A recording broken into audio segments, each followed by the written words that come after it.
Meus irmãos, convido vocês a abrirem suas Bíblias em Lucas, capítulo 4. Lucas, capítulo 4.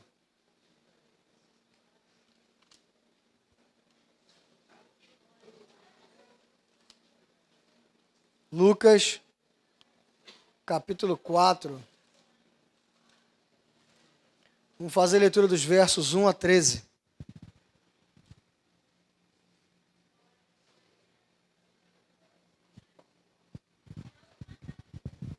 Lucas 4, 1 a 13, diz assim: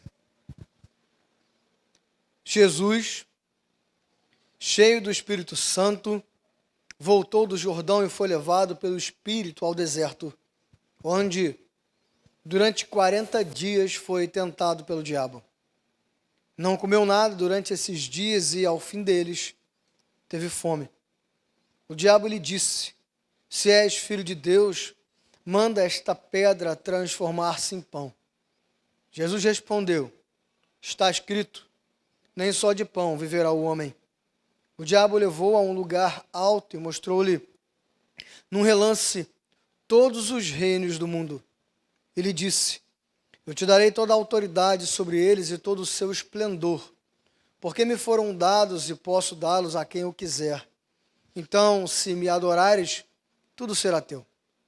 Jesus respondeu: está escrito, adore o Senhor, o seu Deus, e só a ele preste culto. O diabo o levou a Jerusalém, colocou-o na parte mais alta do templo e lhe disse: se és o Filho de Deus, joga-te daqui para baixo, pois está escrito, ele dará ordens a seus anjos a seu respeito para o guardarem. Com as mãos eles o segurarão, para que você não tropece em alguma pedra. Jesus respondeu: dito está, não ponha à prova o Senhor, o seu Deus. Tendo terminado todas essas tentações, o diabo o deixou até a ocasião oportuna. Bem, meus irmãos, esse texto ele é muito interessante para um dia como o de hoje. Nós estamos num dia de ceia, e comumente em dia de ceia é um momento que a gente tira para avaliação da nossa fé, para avaliar como nós temos andado. O próprio Paulo fala: avalie-se, pois, o homem a si mesmo, então coma desse pão e beba desse cálice. E existem algumas coisas que nós, reformados, presbiterianos, nos orgulhamos muito, né? Nós nos orgulhamos porque nós prezamos por uma teologia equilibrada, nós nos orgulhamos porque nós prezamos por um púlpito equilibrado, nós nos orgulhamos porque nós prezamos por uma gestão da igreja equilibrada, mas muitas vezes nós nos esquecemos de pontos importantes da nossa fé. Às vezes nós falamos muito de alguns aspectos e pouco de outros. Um exemplo disso é sobre o diabo e a realidade que ele veio para nos tentar. Muitas vezes nós inclusive esquecemos que o diabo existe. Mas ele está aí para fazer o seu trabalho, está aí para destruir a sua vida, está aí para acabar com as suas esperanças, está aí para desestruturar o seu coração. E ele faz isso com toda a capacidade que ele tem, enquanto no dia a dia nós nos esquecemos que ele existe. Por isso que esse texto é muito importante, porque Jesus ensina como lutarmos contra as ciladas do diabo. Ele nos ensina isso de 3 formas diferentes, mas todas usando a mesma arma. Mas antes de nós entrarmos nessas 3 formas, vale a pena nós ressaltarmos algumas coisas do começo desse texto. Bem, a Escritura fala para a gente, lá em 1 Coríntios, em Paulo, sobre 2 Adões, o primeiro e o segundo Adão. Paulo fala que o primeiro Adão foi tentado e sucumbiu e trouxe o pecado ao mundo. Paulo fala do segundo Adão, Jesus, que ele venceu a tentação e ele arrancou o pecado, o peso da condenação que trazia sobre a nossa vida. E nesse texto nos mostra que da mesma forma que o primeiro Adão, Jesus foi tentado.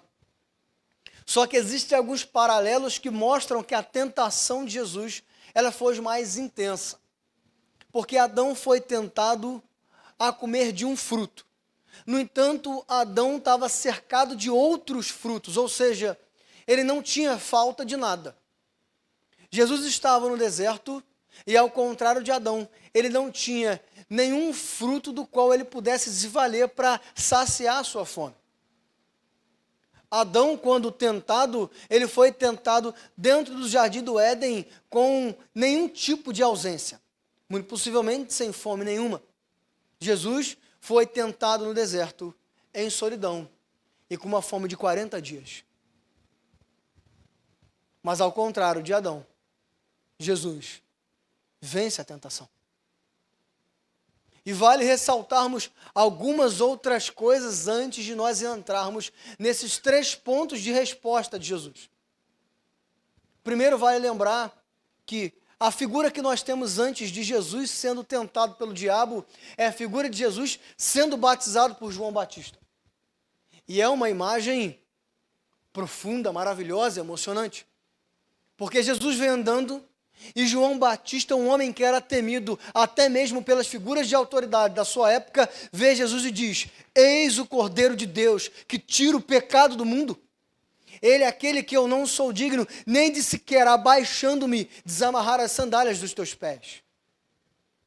E depois do batismo, o Espírito Santo se manifesta e diz: este é meu Filho amado, de quem me alegro. E qual é o segundo passo? A tentação. O que esse texto já começa ensinando para a gente? Que não importa o quanto você seja espiritual, não importa o quanto você gaste tempo orando e lendo a Escritura, não importa o quanto você seja uma pessoa de oração, isso não significa que o diabo não vá tentá-lo, porque ele está tentando o próprio Jesus. Que no começo do texto diz: e ele cheio do Espírito Santo. E muitas vezes nós nos esquecemos disso. Nós achamos que pelo fato de nós orarmos muito e de lermos muito a Bíblia, nós estamos livres da tentação do diabo. Mentira. Você não está. Pelo contrário, quanto mais a sua espiritualidade se aprofunda, quanto mais perto de Deus você está, maiores são as tentações, porque maiores são os tombos. E também vale ressaltar que não importa o quantos anos você tem de caminhada na fé, o quanto você aprendeu, o quanto você leu, o quanto você leu a Bíblia toda, o quanto de sermão você ouviu.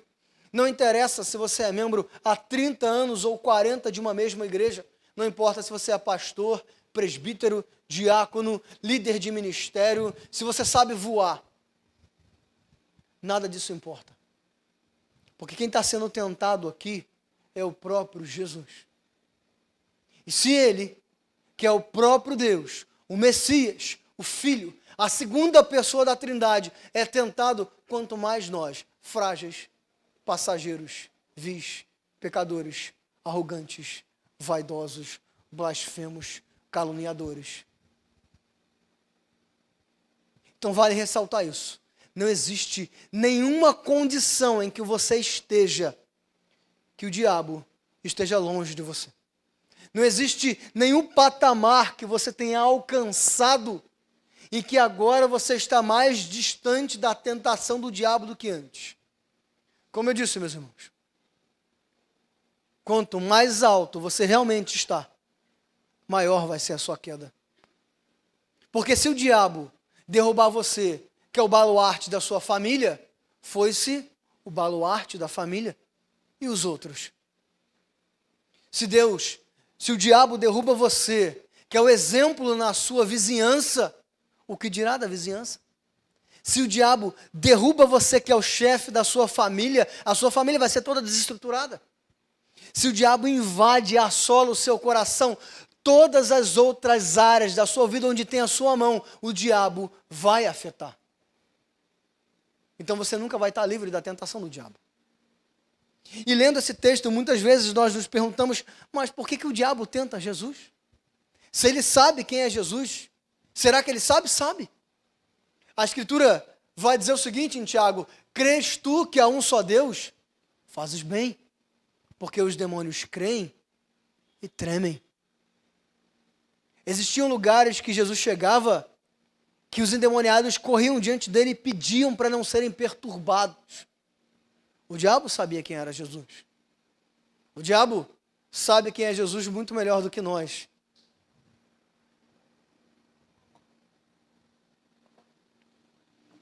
Ele sabe também da sua sentença de morte. Ele sabe que o relógio está sendo contado, que os dias estão diminuindo. E mesmo assim ele se volta. Por quê? Ele tinha alguma possibilidade dele? Não. Mas se lembrem, ele é mentiroso, arrogante, vaidoso. Se o diabo fosse tão esperto quanto a gente acha que ele é, ele não teria se voltado contra o próprio Deus. Mas isso não significa que ele não tenha poder. Isso não significa que ele não seja inteligente. E nós temos que nos atentar a isso. Porque o diabo está aqui para tentar quem somos. É por isso que a Escritura diz: vigiai e orai. Não fala sobre sua vigilância ou sobre sua oração. Fala sobre os dois. Estejam atentos, porque ele está ao derredor bramindo como um leão, tentando destruir a vida de vocês. Então não importa se você é pequeno ou grande, se você tem muito ou pouco, o que importa é que ele quer destruir a sua vida. Mas muitas vezes nós nos esquecemos disso e às vezes o diabo está ao nosso redor, nem ao derredor mais, batendo na porta do nosso coração, plantando ira, inveja, angústia, tristeza, raiva. E às vezes a gente nem sabe. A gente acha que é o outro. Nós nos esquecemos que o diabo nos tenta e nós estamos sendo vencidos por ele. No lugar de resistirmos a ele, nós estamos sendo usados por ele, enraivecendo o coração do outro, entristecendo o outro, plantando discórdia, vaidade, medo e angústia. Não se esqueçam, o diabo deseja a morte de cada um de vocês. E quanto mais estrago ele fizer, melhor para ele. E aqui ele começa a conversar com Jesus.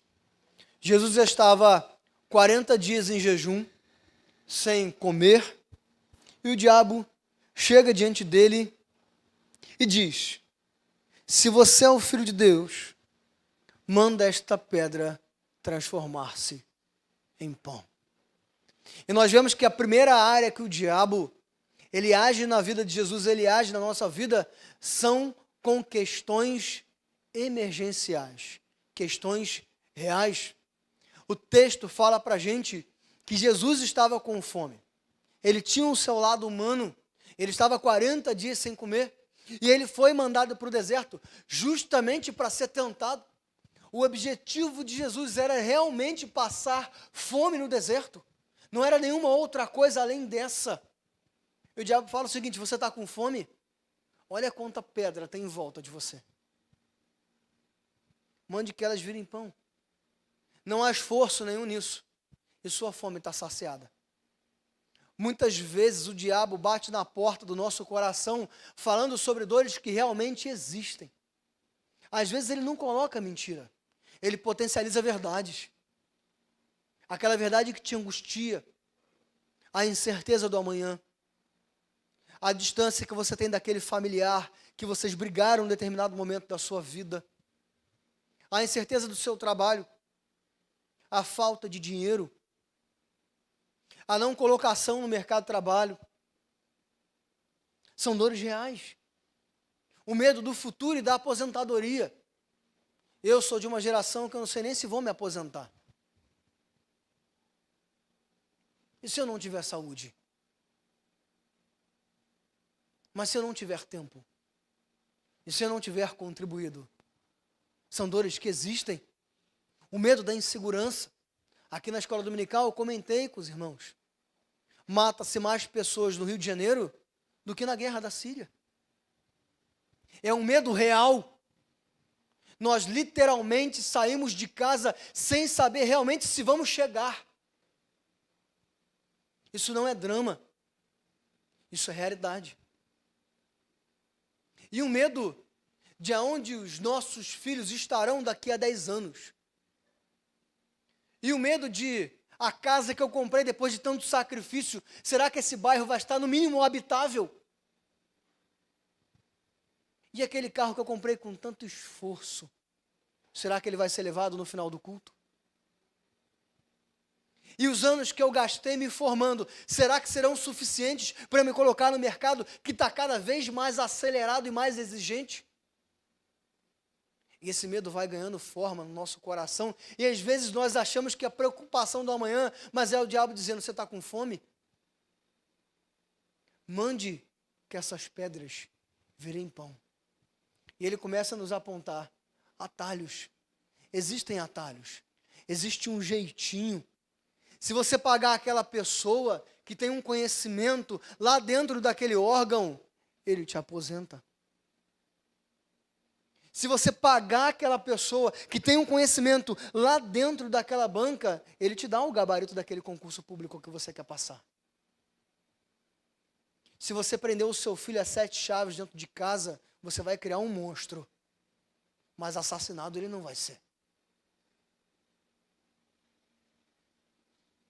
Se você pegar seu dinheiro e guardar, você nunca vai passar fome, por mais avarento que você seja. Guarda, não dá para ninguém. O diabo tenta com dores reais. Jesus realmente estava com fome. E às vezes, ele sopra no nosso ouvido todos os dias. E o coração vai se enchendo de raiva. E a vontade é matar o primeiro que passa na frente. De jogar tudo para o alto e desistir. De falar para que serve a vida se tanto esforço leva para lugar nenhum. E Jesus, o Filho de Deus, perfeito, que habitava a eternidade, agora se faz homem e é tentado por alguém que ele poderia simplesmente destruir. Mas o que ele faz? Ele sabia qual era o propósito dele. O propósito dele era estar ali, passando aquela tentação. E a primeira resposta de Jesus é baseada em Deuteronômio 8, versículo 3, quando ele diz, nem só de pão viverá o homem. O que ele está dizendo para a gente aqui?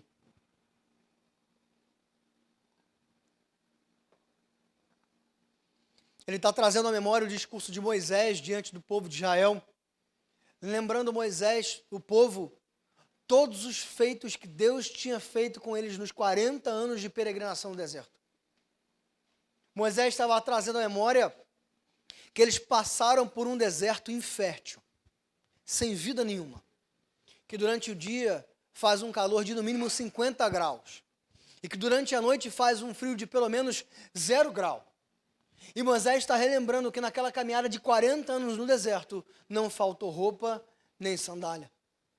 Moisés está lembrando a ele que naquela caminhada de 40 anos no deserto, quando eles não sabiam para onde ir, e quando o sol estava a pino, Deus mandava uma nuvem, não só para dar sombra e descanso, mas para guiá-los para onde eles precisavam caminhar.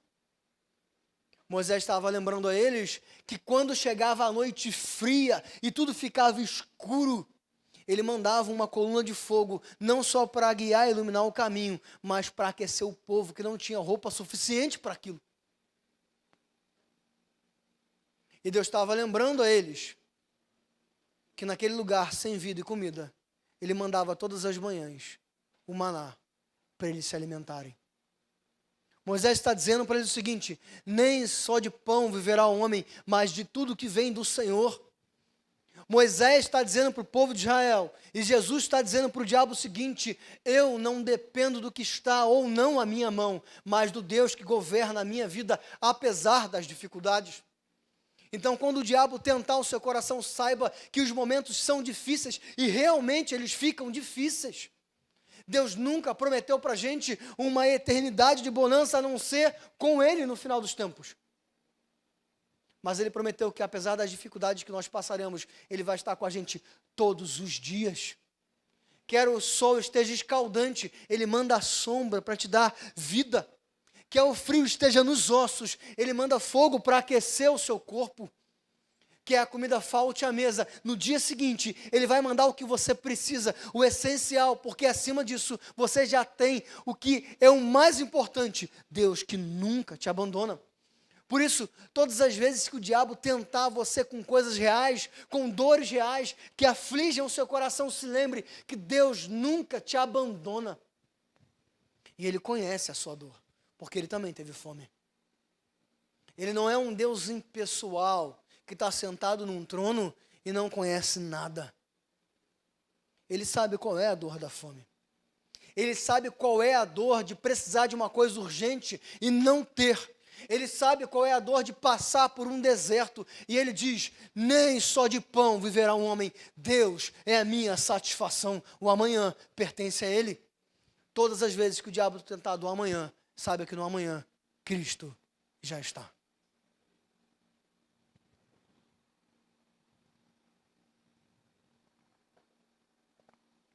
E vem a segunda tentação. Quando o diabo leva a um lugar alto, mostra todos os reinos do mundo e fala o seguinte: se você se prostrar diante da minha presença, tudo isso é seu. Alguns vão dizer que essa passagem ela é literal. Em que sentido? Que realmente o diabo pegou Jesus e levou a um local físico, um lugar alto. Alguns vão dizer, como João Calvino, que o diabo dá uma visão a Jesus. Isso não significa que essa visão fosse mentira, porque nós vemos Ezequiel tendo visões da parte de Deus, e nós vemos o próprio João tendo uma visão lá em Apocalipse de coisas que aconteceriam. Mas independente se ela é literal ou ela é uma visão, a tentação ela é real. O diabo está mostrando para Jesus todos os reinos poderosos que existem e que o dia viriam a existir. Toda a tecnologia, toda a pompa. E está dizendo o seguinte: a hora que você quiser, o seu problema está resolvido. A sua dor vai acabar. O diabo tem todo esse poder mesmo? Não. O diabo é dono disso tudo mesmo? Também não. Lembrem-se, ele é mentiroso. Ele quer enganar. Ele não só perverte a verdade, como ele conta mentiras poderosas. Mentiras para nos enganar. E o que ele ia ganhar falando isso para Jesus? Irmãos, a Escritura mostra para a gente que Jesus sabia de tudo o que ele ia viver. Tudo. O que eu quero dizer com isso? Jesus, quando chega no monte, já perto da crucificação, ele fala: Senhor, se possível, passa de mim esse cálice, mas que todavia seja feita a sua vontade. E a Escritura fala que nas últimas horas, antes de ser capturado, Jesus chorava e suava sangue. E eu já falei para vocês outras vezes aqui, que isso não é poesia, isso não é filosofia. Esse suar e chorar sangue é um fenômeno extremamente raro. E nós temos nos livros de história. Alguns historiadores vão dizer que na Alemanha, na Segunda Guerra Mundial, quando ela foi bombardeada no dia D, crianças vendo seus pais morrendo e sua casa sendo destruída, elas choravam e suavam sangue. É quando o seu nível de estresse está tão alto, o seu coração bate tão forte, o seu sangue corre tão rápido que o corpo não consegue conter, ele começa a escorrer sangue. Esse era o nível de ansiedade de Jesus. Porque ele sabia de tudo que ele ia passar. Ele sabia de cada rasgo na sua cabeça, de cada furo nas suas mãos e pés.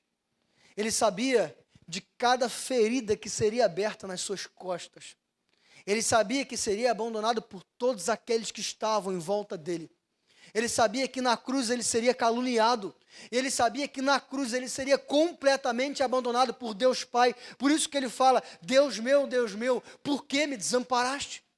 Porque naquele momento na cruz, o meu e o seu pecado estavam todos nas costas de Cristo. Jesus estava aplicando a justiça que era para ser aplicada em mim e em você, e aplicando toda no seu único Filho. Jesus sabia de tudo isso. antes de viver. Se você já fica ansioso com uma entrevista e uma prova que você vai fazer amanhã, o que diria sobre todos esses sofrimentos? Não é? Então o que o diabo está falando para Jesus? Você sabe todas as dores que você vai passar. A cruz, a coroa de espinhos, os açoites, o abandono, o sofrimento. Eu tenho uma resposta mais rápida. Se prostra diante de mim. E você não vai precisar fazer nada disso. Quantas vezes o diabo não nos tenta, mais uma vez, com esses atalhos. E ele oferece muitos atalhos para a gente. Aquela oferta de emprego fantasma. Aquele chefe que te chama para participar de um esquema de corrupção na empresa que você trabalha. Aquela amiga ou amigo do trabalho te chama para uma noite de prazer para você esquecer os problemas da sua família.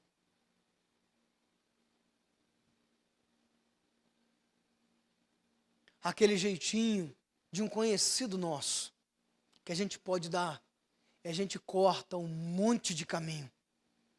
Caminhos que realmente são dolorosos, irmãos. Que realmente são difíceis. Não é fácil acordar às 6 horas da manhã. Tendo que dormir às 10 da noite. Sabendo que vai ter que engolir mais uma afronta do chefe. Que vai ter que engolir mais um maltrato do cliente. Que vai ter que ouvir do seu cônjuge o quanto você precisa mudar, porque você é ruim. Não é fácil ter que acordar e ver o seu filho cada vez mais rebelde. Deixa fazer. Entrega o celular na mão dele. E aí a sociedade vai nos oferecendo muitas coisas travestidas de fuga. E o diabo vai nos oferecendo coisas que nos anestesiam. Drogas, prazer, corrupção, mentira, atalhos. Olha esse caminho de dor que você tem para traçar. Eu tenho uma resposta. Me sirva. Abra a mão do seu Deus. E receba as facilidades do mundo. E é que ele mais uma vez está pervertendo a verdade e contando mentiras. Porque a vida realmente é difícil. Quem não vai ter que chegar em casa agora e dormir com um dilema de como resolver um problema essa semana, que você não tem como resolver. Nós somos brasileiros, peritos nisso. Não é brincadeira não, irmãos. Existem juntas missionárias que preferem brasileiros, porque ele tem um poder de adaptação que nenhuma outra nação tem. Isso é maravilhoso. Mas olhando para a realidade, é triste.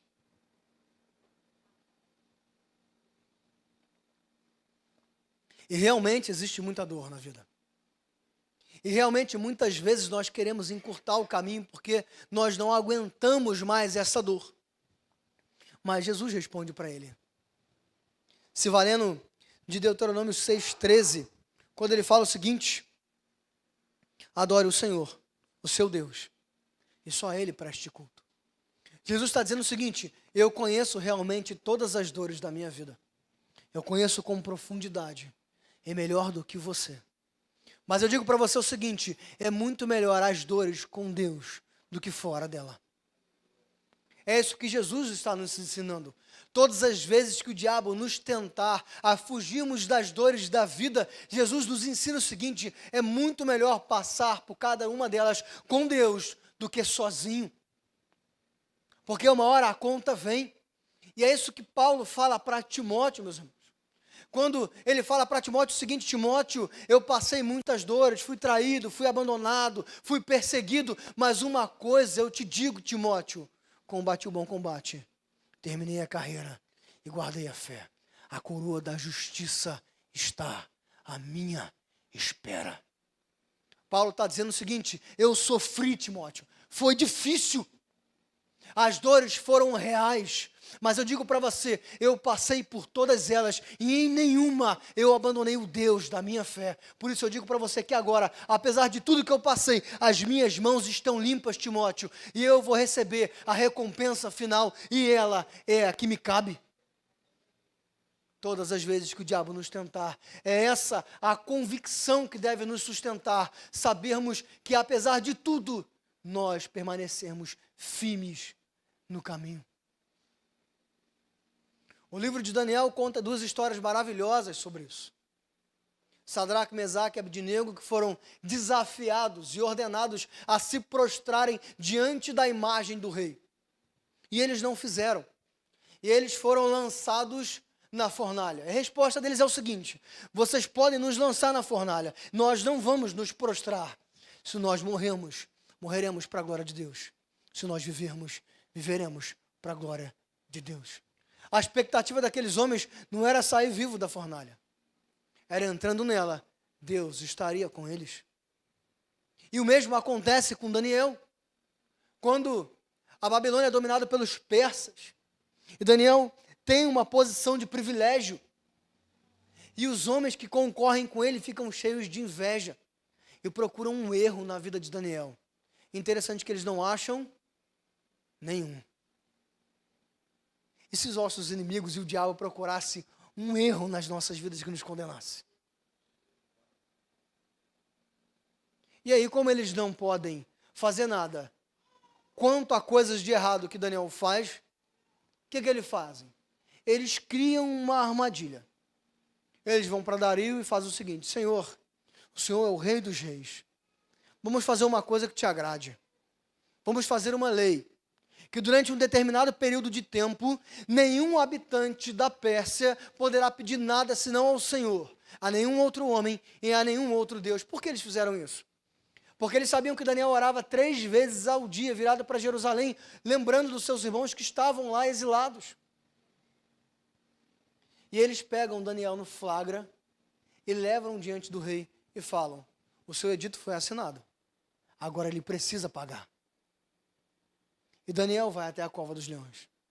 Daniel, já velho, também não tinha nenhuma expectativa de que saísse vivo, até porque aqueles leões, eles não eram alimentados justamente para que quando eles jogassem alguém, esse alguém fosse completamente trucidado.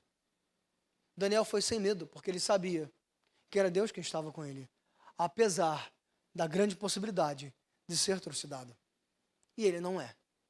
Mas a moral da história não é que Sadraque, Mesaque e Abdinego não foram queimados. A moral da história não é que Daniel não foi devorado na cova dos leões. É que eles foram sabendo que nas estatísticas deles, eles seriam queimados e devorados. É isso que Jesus está dizendo. Adore o Senhor, o seu Deus, e só Ele preste culto. Existe uma recompensa muito além do nosso sofrimento terreno. Existe uma dádiva muito além daquela do que qualquer homem pode nos dar. O dinheiro passa, a saúde se vai, o prazer também passa muito rápido, mas existe uma eternidade. Existe um Deus que caminha com a gente até aquele dia. E Ele nos promete um tesouro que Ele diz que ninguém pode roubar. O ladrão pode roubar o seu carro. O teu chefe corrupto pode te mandar embora. O teu cônjuge pode te trair. O teu amigo pode te enganar. A tua saúde pode ir embora. Mas Deus diz que aquela promessa e aquela recompensa, o ladrão não pode roubar. O tempo não pode destruir. Então adore somente o Senhor, seu Deus, de todo o seu coração. E mais uma vez, o diabo insistente. Mais do que aqueles irmãos que batem na nossa porta domingo de manhã, sem citar nomes.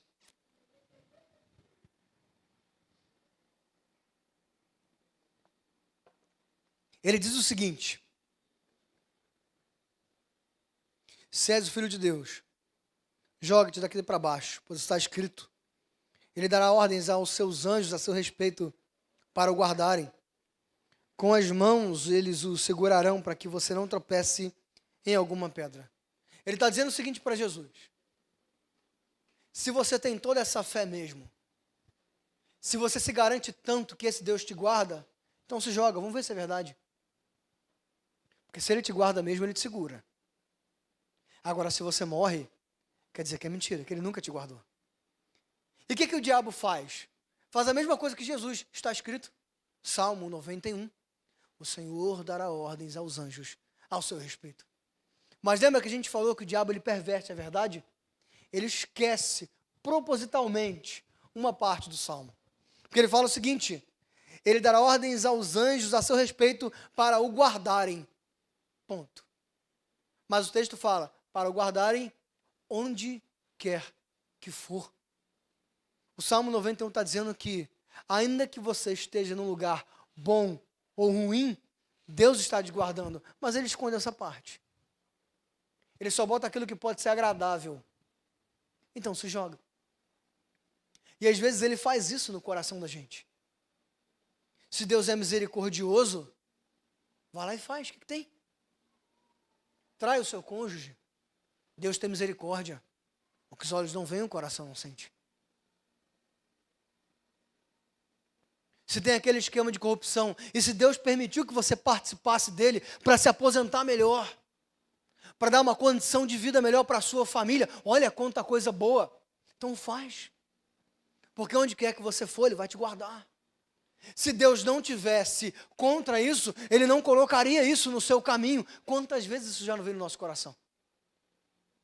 Quantas vezes uma pessoa já não falou isso para a gente? Deus é amor, irmão, vai na fé. Faz. Vai lá. É só um momento. Não é amor. Se não tem amor, não é traição. Quem nunca ouviu essa tolice? Vai lá. É errado, mas você vai levar muitos benefícios para a sua família. Vai lá. Amanhã você pede perdão e está tudo certo. Quantas vezes o diabo não nos tenta pervertendo a verdade do Evangelho? E nós passamos a viver uma graça barata, uma graça de mentira, um evangelho oco, e ficamos como sepulcros caiados, ouvindo do evangelho só aquilo que nos interessa, e descartando aquilo que nós não temos nenhum tipo de interesse, mas para isso Jesus tem uma resposta. E ele cita mais uma vez Deuteronômio 6, quando ele diz o seguinte: não ponha à prova o Senhor, o seu Deus. Ele faz alusão a mais um discurso de Moisés. Moisés está fazendo esse discurso de Deuteronômio 6, relembrando o que aconteceu lá atrás em Êxodo, em Meribá. O que aconteceu em Meribá? O povo de Israel estava atravessando o deserto e de repente eles têm sede. E a água acaba. E no lugar deles orarem, no lugar deles pedirem a Deus, olha quantas coisas Deus já vinha fazendo pelo povo de Israel. O que seria uma água? Roupa não se gasta, sandália não se gasta, chove comida de manhã, tem coluna de fogo de noite, tem nuvem que protege a gente de dia. O que é água? É nada. Mas no lugar deles orarem, eles viram para Moisés e dizem o seguinte: que Deus é esse? Que tira a gente lá da escravidão do Egito, traz a gente para o lugar que nem água tem. Se a gente soubesse disso, nós nem tínhamos saído de lá. Nós teríamos continuado escravo, comendo cebola, trabalhando feito burros de carga, tendo os nossos filhos assassinados em perseguição, tendo o nosso culto sido proibido. Se você tivesse falado isso, Moisés, a gente nem tinha saído de lá. E quantas vezes, quando essas mentiras batem no nosso coração, a gente fala isso para Deus? Se fosse para eu ter largado tudo e seguido o Evangelho e ter sofrido assim, era melhor continuar de onde eu vim. Lá pelo menos eu fazia o que queria. Não havia peso no coração. Não havia prestação de contas para ninguém. Se fosse para sofrer como eu estou sofrendo, era melhor fazer o que eu fazia, sofrendo o que eu sofria, porque pelo menos as minhas vontades estavam sendo satisfeitas. Quando nós damos lugar para o diabo colocar essa mentira no nosso coração, nós começamos a desconstruir a nossa fé. Começamos a desconstruir a nossa caminhada com Deus e começamos a esquecer de todos os benefícios que Ele fez nas nossas vidas. do quanto Ele transformou o nosso caráter, do quanto Ele transformou a nossa vida, do quanto Ele nos amadureceu, do quanto Ele nos livrou, do quanto Ele nos deu, nós começamos a nos esquecer disso. Mas Jesus diz, não ponham à prova o Senhor seu Deus. O que Ele está querendo dizer para o diabo? Está querendo dizer o seguinte, eu não preciso me jogar daqui. Não há nenhuma necessidade de eu me jogar daqui. E ainda que eu precise descer, no momento certo, da forma certa, eu vou descer. Eu não preciso acelerar a vontade de Deus. Eu não preciso dar o meu jeito. Eu não preciso colocar Deus à prova. Porque em todas as minhas necessidades, eu tenho a quem recorrer. Todas as vezes que o desespero bater no seu coração, no lugar de colocar Deus em prova, no lugar de começar a duvidar dele, coloque-se diante de Deus em oração. Esvazie o seu coração diante de Deus. É Ele o único que entende a sua dor. Dor essa que o seu cônjuge nunca vai entender. E às vezes você diz, mas pastor, ninguém me entende, e é verdade. Por mais que você seja um dramático, ninguém realmente te entende, porque a dor é sua. Ela pertence a você. A forma que você vê, ela é sua. E a profundidade dela, por mais que todo mundo em volta diga que é mentira e drama, ela existe e ela é sua. Mas existe aquele que te entende. Porque ele passou por todas essas dores. Por todas essas privações. E em nenhuma ele colocou Deus à prova. Você tem medo de não ser reconhecido no seu trabalho? Jesus foi abandonado na sua missão e assassinado. Você tem medo de ser abandonado por aqueles que você ama? Jesus na cruz não tinha ninguém ao seu lado. E aquele que disse que ia até a morte com ele o negou 3 vezes. Você tem medo do amanhã? Jesus também teve. Por isso que ele disse, se possível não passe de mim esse cálice. Você tem dores e fomes reais que estão latentes hoje na sua vida? Jesus também teve. Então não existe nenhuma outra pessoa que não entenda a não ser Jesus. Ele te entende. E a sua dor não é vã nele. Não perca o seu tempo enchendo o seu coração de mais raiva, de mais angústia, de mais aflição. Lance sobre o Senhor toda a vossa ansiedade. E Ele substituirá com a paz que excede todo o entendimento. E depois de tudo isso,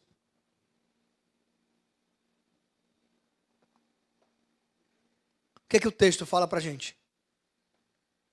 E o diabo deixou até a ocasião oportuna. O que isso quer dizer? Literalmente, o diabo foi embora, esperando a próxima possibilidade de voltar e tentar de novo. Isso significa que essa luta nunca vai acabar. Você venceu uma luta hoje, mas amanhã o diabo vai se levantar. E ele vai procurar outra ocasião. Sempre existe. Porque o nosso coração, ele é uma fábrica de vaidades e medos. Sempre vai surgir uma nova ansiedade. Sempre vai surgir um novo medo. E sempre vai existir o diabo batendo de novo no seu coração. E é por isso que Jesus nos ensina que a única forma de vencê-lo é armado com a Escritura Sagrada. Se você, nas dores que você tem vivido, tem gritado por força, tem gritado por ajuda, existe uma resposta. Aprofunde a sua vida em Cristo. Não existe espaço para a teologia da prosperidade. Não é o seu dízimo que vai fazer barganha com Deus. Não é a sua fidelidade com a igreja local que vai fazer barganha com Deus. Não é o quanto você tem dado aos pobres que vai fazer barganha com Deus. Não é o quanto o seu sofrimento está agudo que vai fazer barganha com Deus. Não é isso. O que vai preencher o seu coração é saber que todas as vezes que você fala com Deus, você sabe que é um Deus que nunca vai te abandonar. O diabo vai nos afligir, vai nos tentar, mas em todas as vezes Ele vai estar ao nosso lado, nos fortalecendo, nos guiando, nos conduzindo.